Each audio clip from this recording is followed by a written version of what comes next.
Welcome to Sacred Magic. Violet is on a quest to bring sacredness back into our everyday experiences. Anyone can have an extraordinary life when they are able to tap into their sacred magic within. Violet and her guests will be sharing their divine passions, inspirations, and stories of connecting with their sacred magic. We are so happy you have joined us today. Let's get started with your host, the magical creator of Discover Your Spiritual Gifts, Violet Rayne.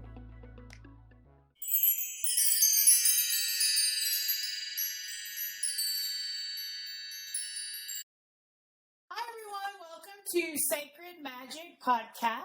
I'm your host, Vialet, Rayne, and my guest today is Heather McCormick Rimey.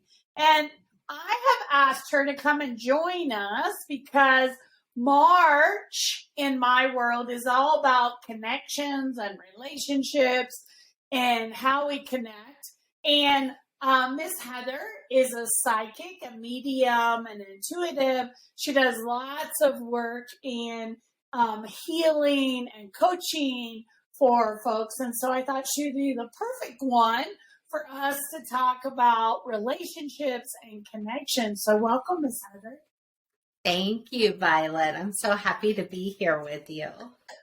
I'm so excited to have you. So I want to jump off because in this interview, talking about unhealthy relationships, because I don't feel like everybody has a great understanding on what's healthy and what's unhealthy. I think we're very accepting of things and we think that's the way it's supposed to be.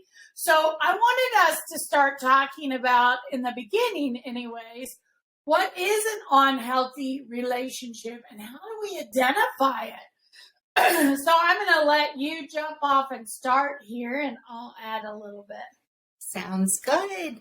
So for an unhealthy relationship, I always tap into the feelings of it, right? So when I think about an unhealthy relationship, it would be a relationship that you feel very, very constricted in, or perhaps you are not showing, you don't feel safe in showing your true self or your true gifts out into the world. It can really activate survival mode. So when you think about survival mode, it might be things where that root chakra really gets activated and you know, you just feel like you may feel unsettled in the relationship. So that's kind of how I tap into the energy of an unhealthy relationship. Yeah. How about you, Violet?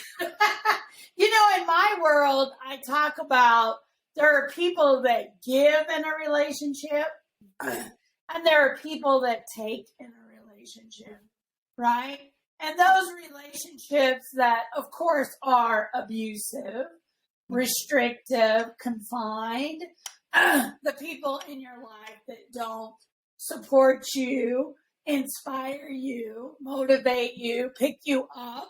All of us have had those relationships where we go hang out with Aunt Margaret and we get home and we're totally exhausted. We're totally drained energetically. Those are also great signs of this relationship may not be healthy. And relationships give and take, adaptability, flexibility. There's no relationship on this planet where it's perfect, but there should be some of that support and that love and that consideration. I think one of the big things to think about is respect, because in a lot of cases, we don't respect ourselves. We don't respect others. And so then we start a relationship that is unhealthy and unrespectable. I don't even know if that's a word.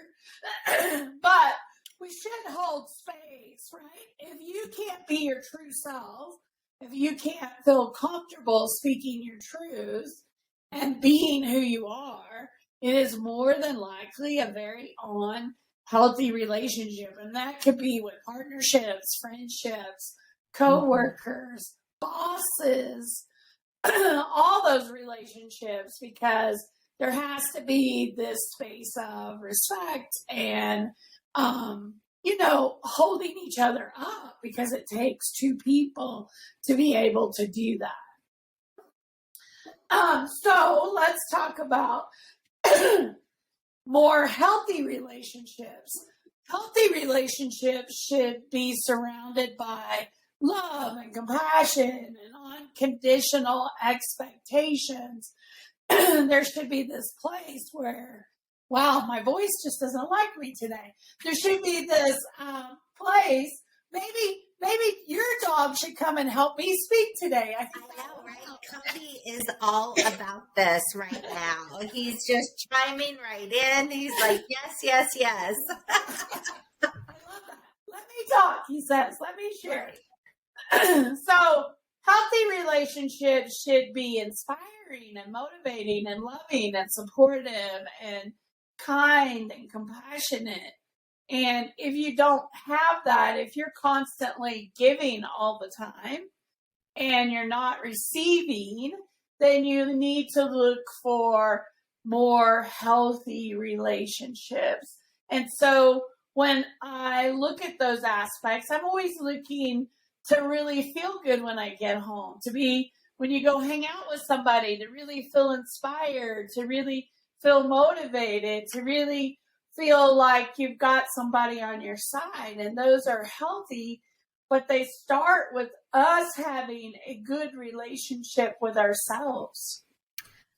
Absolutely. That is exactly where those healthy relationships start, is in how that relationship that you have with yourself 1,000 times over. Right. And if you don't respect yourself and you don't love yourself and you're not committed to yourself, you're never going to have healthy relationships out there. If there's some deep seed within you that feels like you're unworthy to be loved and accepted and treated well, then you're going to attract those types of relationships in your life. And it really starts with yourself. Are you respecting you? Are you respecting others? Are you giving others that leeway so that they can be themselves too, and believing and trusting and loving where they're at? And I think that's difficult for some people for some reason, because they always want to change everyone. Those relationships, those couples, we're going to get married and I'm going to change him. Yeah. And so if that ever gets spiked in anyone, another way to look at it is, oh, how excited are you to grow together? Like, think of all the wonderful ways that the two of you could grow, and like each being an individual and then coming together and supporting the other one in their own individual growth too. So I'm very familiar with those mindsets of, oh, I'm gonna get into that relationship and change them, and that's not ever gonna happen, actually. So it's all about respecting that person and their individuality and cheering them on their journey as well, because know that by doing so, they're going to be cheering you on too. Yeah, and it's that balance of both sides. And, with Tom and I's relationship, we're so very different. I am very spiritual, right? I am very driven. I work excessive hours. And then you have Thomas on the other side, who is not spiritual at all, doesn't understand any of this. And he wants to be comfortable in life. He's not out there driven to do things. He's very logical. I'm very emotional. And so it's not my job to change him. It's not his job to change me. It's our job to accept each other as we are. And those relationships can work just as well as those that have lots and lots of similar interests and hobbies and all that. I think it's all perspective. Yeah, I agree with you. My husband and I are very different, but we have some similarities too. So we're always open to expansion and growth. And that's been part of, that hooking of arms and saying, okay, here we go. What's the next adventure? And he's very, very, very high energy, and I'm able to be the calm in the storm in a lot of ways. So yeah, I think there's always going to be a balance and a give and take, and just being really respectful of each other's journeys. I think over all the years, checking in with your partner, with your friends or family, and just, seeing where they are, because know that as an individual, as you're growing, they're also growing too. So you just want to check in and see what direction they're headed, and just have those meetups, I think those are really important. Oh, my voice is going to go in and out today, so you can see the scratchiness, right? It's snowing here in Denver. We're so over snow this year, I think. Over it, which makes my allergies go crazy, because every time snow falls, all that stuff blows in the wind. But the other thing I think is important is to understand our wounds and our triggers, because a lot of us carry wounds and triggers from childhood, from growing up. What we don't realize is the people in our lives, our parents, our family, our relatives, our teachers, as children growing up, they were the example of relationships. And if you haven't had an opportunity to see healthy relationships within your family dynamics, parental dynamics, then it's hard for you to understand what a healthy relationship is. And so sometimes these wounds or hurts or pains or heartache or first boyfriend or girlfriend that broke up with us, what we forget is those can become triggers and wounds, and also our perception of what relationships are. And those can impact our relationships as adults and throughout our lifetime. And so understanding our wounds and triggers, when we get upset, my partner says something, or my friend says something, or my mother says something, and we get triggered, it's paying attention to, why am I triggered? Where is this coming from? And being able to be very aware and understanding. So Heather, in your work and working with people, because I'm sure you've had this come up, share with us how triggers and wounds, how you've seen some of that show up in people and how it affects our relationships. Yeah. So sometimes I'll see clients, they get activated, and part of it can be around their conditioned self. So if you have a trigger or a wound, it can really pop up that conditioned self, which that conditioned self is always just trying to keep you safe. So when it gets activated, it can be tied to that younger version of you. It can be, like you said, part of your lineage, part of your ancestry too. So the energy that I always invite in is curiosity. So getting curious as to, okay, you can see your reaction, and you can get curious as to, what is my first memory of this? And also really comforting yourself and telling yourself that you are safe right now. But when you invite curiosity in, it helps release any judgment that might get activated. So as you do that, you're just opening that space for healing and to dive in a little bit deeper, because in the heat of the moment, that energy can get so spiked. So that curiosity helps to soften it a bit and helps you kind of come back and view view the situation through clearer eyes for sure. Yeah. You know, anytime I get emotionally, I love emotional spikes, right? I'm getting really emotional. I'm getting angry. I'm getting frustrated. Those are all emotional triggers that are rooted in something that has happened in your life or ancestral lineage, what's come down. And so I love to use an example of me.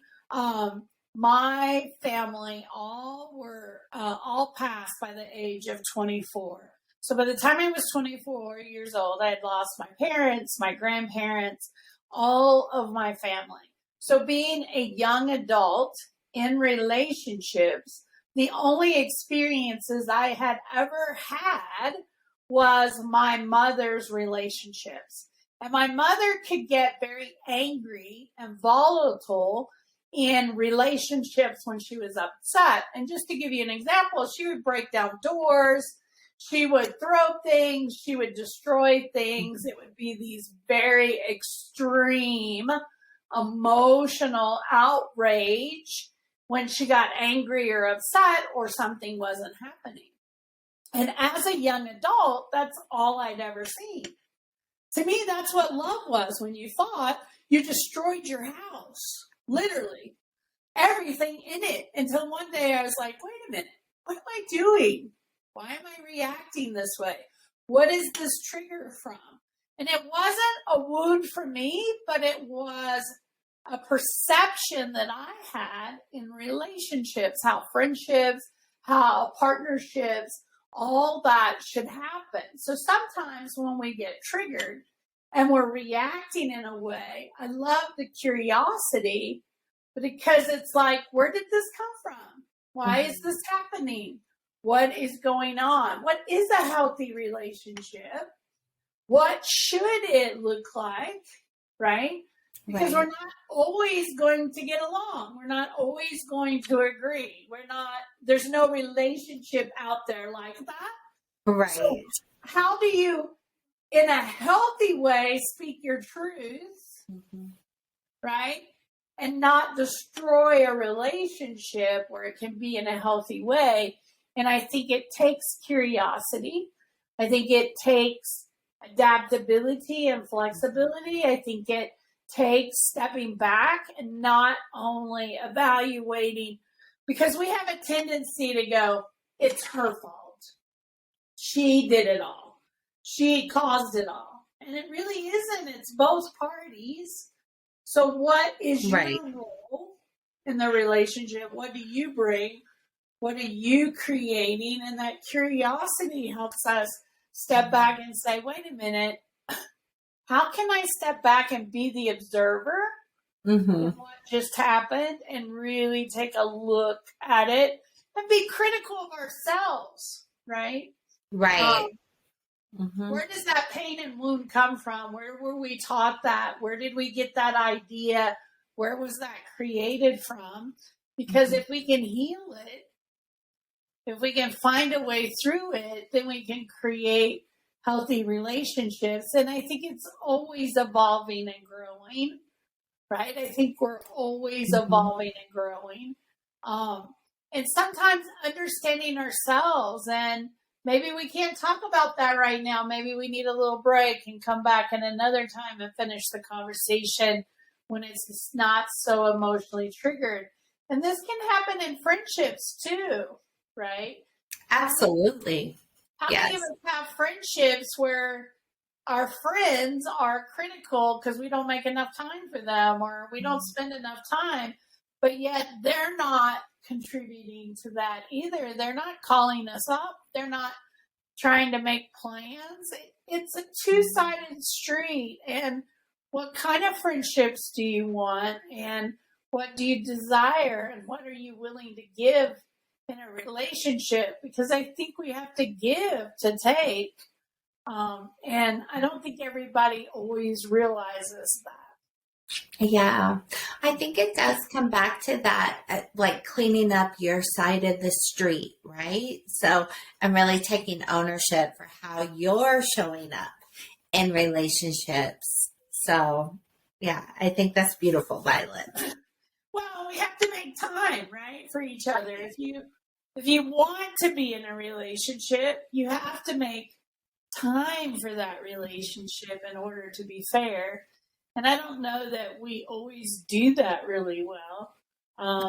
I think it's being aware of how relationships feel to us, how they come in, and what does it contribute and what are we giving back, because it can't be one-sided.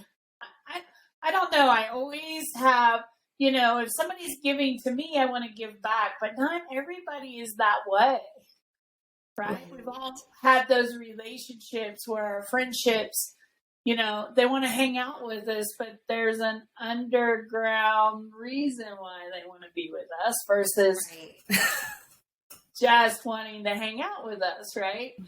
Being with us. So healthy relationships in our lives are important. Mm-hmm. So I love one of your questions that you had to ask. Mm-hmm. How have you seen your relationships be impacted or changed by your spiritual journey? And I'm gonna let you jump into this one. Okay. So I saw a lot of change with my relationship and my relationships in general, whether it was through my partnership, my family, my friends. And I would say when I started stepping out on my spiritual journey, there was a lot of fear that I needed to heal. There were those wounds, those triggers that we talked about earlier too, of really being seen or showing up more and more in my truth. And, I was changing, I was evolving, and I just focused on,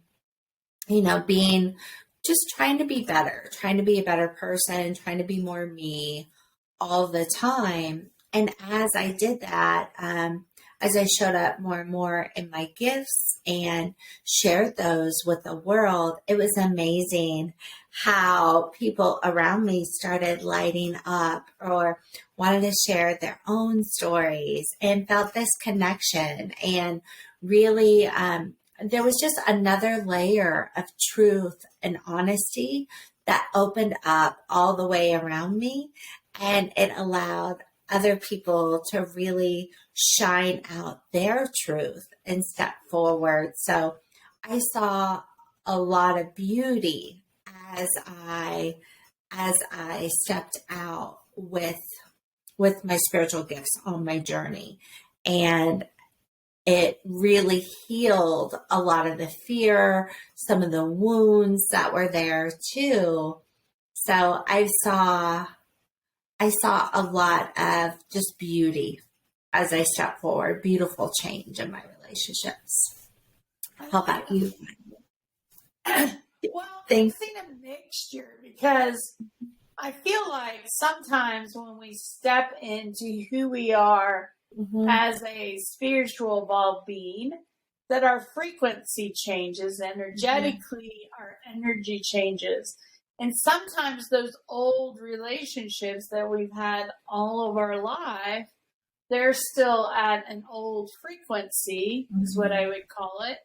And sometimes when we step on our spiritual journey and we awaken, we don't have people in our lives that we can sit down and talk to about, hey, I see things, I know things, I hear things. And then I think that's the reason we shut our gifts down in the very beginning, is because nobody in our life understands what we're talking about or who we are.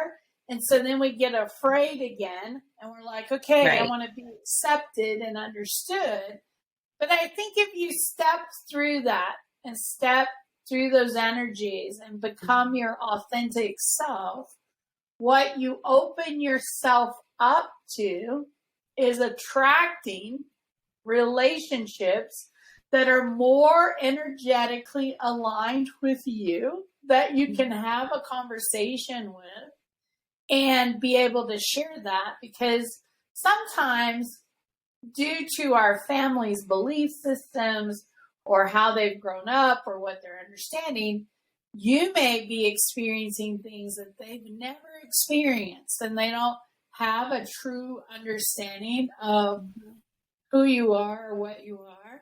But as you step onto that spiritual journey, you're really not alone, because there's lots of people out there having those experiences. And some of those people, like Heather was talking about, can be cloaked or hidden because they're afraid to share what they're getting, because they don't have anybody to talk to. And you may discover that there are people around you in your life that are like, wow, that's happening to me too, and I've been wondering what that was. Or talk to me a little bit more about that. That curiosity jumps in again. Share what you're talking about. But in some cases, it can be where you feel very isolated and alone. And what I would say is find others that are like you. Put out an intention to attract more of those beautiful people into your life. Now, the reality is we're all human. We're all going through our own thing, right? We're all having our own struggles, and that's just part of this journey. But there are people out there that you can talk to, connect with. And I think your spiritual journey sometimes opens doors that you're not aware of. I think you attract new people into your life that can understand, and you can have somebody to talk to. I think relationships can change your shift. I think all of that is part of that. But isn't our real purpose to have healthy relationships that bring us joy and happiness and laughter, and we can be comfortable with and be able to hang out with? I think that's really our intention, but we have to set that. And I think us talking today, I think it starts with how you look at yourself, how you treat yourself. You got to understand how to love you in order to love somebody else. You got to understand what love is on some level before you can love somebody else, and what that looks like. And I think you need to understand what a healthy, loving relationship is and a healthy friendship. And that may take some curiosity, may take some reflection, and real intention to be able to find that. But I think it's very possible, because I have lots of healthy relationships in my life. They're not perfect. We're not meant to be perfect, but they're very healthy and supportive. And I think that's the key in what we're doing. So Miss Heather works out of our center, Discover Your Spiritual Gifts. She is a medium. She does Mediumship Galleries, which you can come and connect with your loved ones and also your guides. People love to come in. She's also a reader at our center, a Sunday a month, where she comes in and you can actually get a reading with her. But you can also do one-on-one sessions with her. She's beautiful light energy and offers a lot of things. So, Heather, did I miss anything? Are there any special things that you offer that we should know about? I am hosting also an intro to channeling course at Discover Your Spiritual Gifts too. So that will be on the calendar, and helping people really connect in and open up to the higher power of their own understanding, the divine, their amazing spiritual team that's right there for them. So yes, that is absolutely what I do, Miss Violet. Thank you so much. I love that. And I love that we're offering a channeling class. And those that are listening, channeling doesn't have to be scary. It's not a takeover. Channeling is a very awesome way to kind of connect with your divine team and your gifts and all of that can open your intuition. So I'm excited to hear that you're going to do a channeling class. Yes. I love that. So I look forward to seeing that on the calendar. Yes. We'll also add in here Heather's website, where you can reach out and connect with her, find out more. You can also find out more on her profile at Discover Your Spiritual Gifts. Heather, thank you so much for coming and hanging out with me today and talking about relationships. I loved our conversation. Thanks for taking the time to chat with me today. Thank you so much, Violet. It was my pleasure, and I hope to see you in person soon.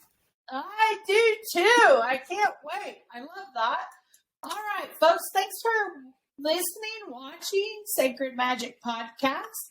We appreciate you checking in. I hope you'll check out some of the other shows.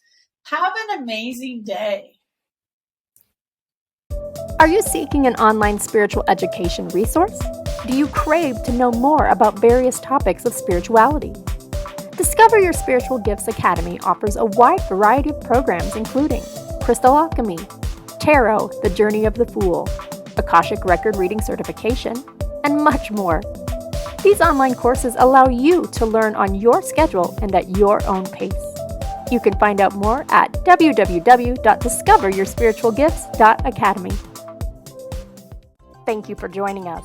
To find out more about Vialet, head over to discoveryourspiritualgifts.com.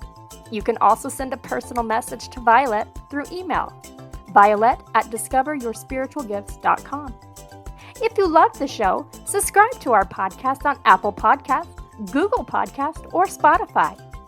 Until next time, remember, we are meant to have abundant and joyful lives. We hope to see you soon at Discover Your Spiritual Gifts.